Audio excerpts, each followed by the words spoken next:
Ladies and gentlemen, welcome back to the Lubas Basketball Network. You already know who it is, man, with this little handsome facey guy here, man. I am rocking this beard, man, and I am back with another one.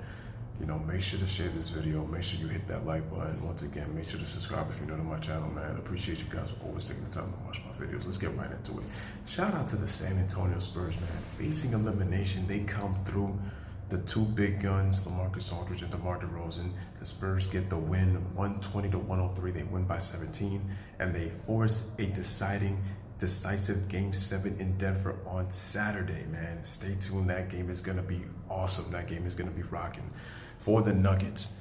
How about your boy Nikola Jokic, man? He is going to be a big-time player in this league. 43 points, 12 rebounds, 7 assists. As a matter of fact, Jokic became the 5th player in NBA history to have at least 100 points, I believe, and I believe over nearly 60 rebounds and over, I believe, nearly 50 assists in a 7-game series. He joined Hakeem Olajuwon. I don't remember who the other guys were. I believe the stat was wrong. They put it up on TNT, man. If I'm not really sure, I forgot which stat it was, but one of you guys could correct me in the comments as to what, because he made a historic feat with his 43, 12, and 7. But unfortunately, 4 other guys scored in double figures. No, 3 other guys scored in double figures. I'm sorry. Keep an eye on Jamal Murray. He got hit in the thigh and he was laboring. So keep an eye on that injury for Game 7, because that's going to really tell me if he's going to be able to go and is he going to be effective, or are the Spurs going to take advantage of that? So we got to see. But the Nuggets only gave you 13 points off the bench as a team. Yikes, that's not good. While the Spurs gave you 36 off the bench, led by 19 by Rudy Gay.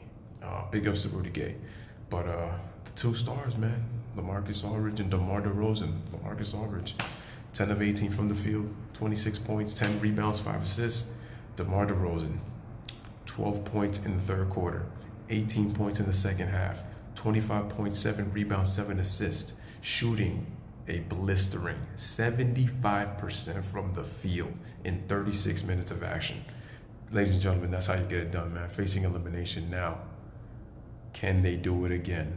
Those 2 guys have got to show up on the road and be the same guys that they were at home tonight. They have to be the catalyst. They have to take the lead. They have to be the leaders to propel San Antonio to win in Denver. I actually picked the Spurs to win in Denver. Now, Denver can still win this series, don't get me wrong.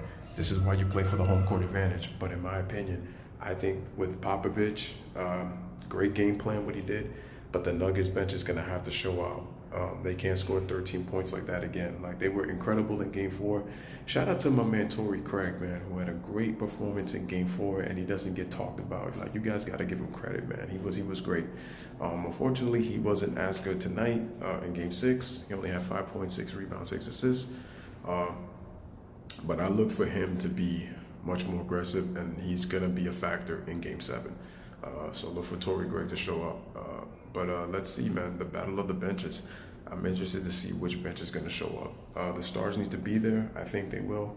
But I'm confident in San Antonio. I think they're going to pull a nail biter on the road, and they win in 7 games and go on to face the Portland Trail Blazers in the Western Conference semifinals. Book it. And as for tomorrow, shout out to the Los Angeles Clippers, man. Give that team credit. They have nothing to lose. This is a team with no all-stars. They won 48 games. Doc has done arguably his best coaching job, and he is a very good coach when he doesn't have full reins control of an organization, along with trying to be the head coach and also trying to be a GM. But I think the Warriors got their wake-up call. I think what they're doing is they're underestimating this Clippers team, and I also think that just gearing up to try to win another title is what's causing them to be so lackadaisical and lacking focus, especially on the defensive end, because the Warriors have scored points to win. The problem is defensively. And to be honest with you, not having DeMarcus Cousins is going to hurt. You know why? Because Harrell is killing them on the pick and roll. The pick and roll defense has been absolutely horrendous for the Golden State Warriors. Offensively is not really the problem. It's the defense. If DeMarcus Cousins is on the floor, he would be pulling Harrell out of the paint. But the fact that now Andrew Bogut is there, they kind of really crisscross each other, man. It's like they pretty much could cancel each other out. And Harrell is able to pick and roll the basket, and the rotations are just horrible. There's no communication. Somebody who was saying that Draymond Green had this monster game. When has 7 points, 6 rebounds, and 7 assists been a monster game? Because the energy just wasn't really there. It started to show like when they made their comeback. And what killed me is that the Golden State Warriors came back and took the lead on a Durant dunk. And he had 45.6 rebounds, 6 assists. But then the Clippers ended the game on a, on a 12-3 run? That's unacceptable. Listen, in order for the Warriors to win, Steph Curry's got to be that impact player, because if he's not impacting the game, it's crazy. Curry had a quiet 24 points. And Doc Rivers, the way he defended him is, kind of took Curry out of the game for a good while. It made him very passive. They were being physical with him, and it made Curry passive, and he was not being aggressive. And Kevin Durant had to be the one to carry the team. And he was just shooting the lights out. And what I'm starting to realize is, and I hate to say this, Steph Curry's system is a weakness in the playoffs. Because one of the disadvantages of Curry is that he's a point guard and he's small. And when you look at his offense, yes, he can break down the defense. Yes, he can drive to the basket. Yes, he's more than a shooter. But let's be real. When we compare Kevin Durant to Steph Curry, ladies and gentlemen, Steph Curry can shoot anywhere on the floor, and he has many ways that he can shoot. Yes, he can drive. Yes, he's got the little floater because he's more than a shooter, and I just told you he can drive to the basket. He has great handle. His handles are really more so to create space. Let's keep that in mind.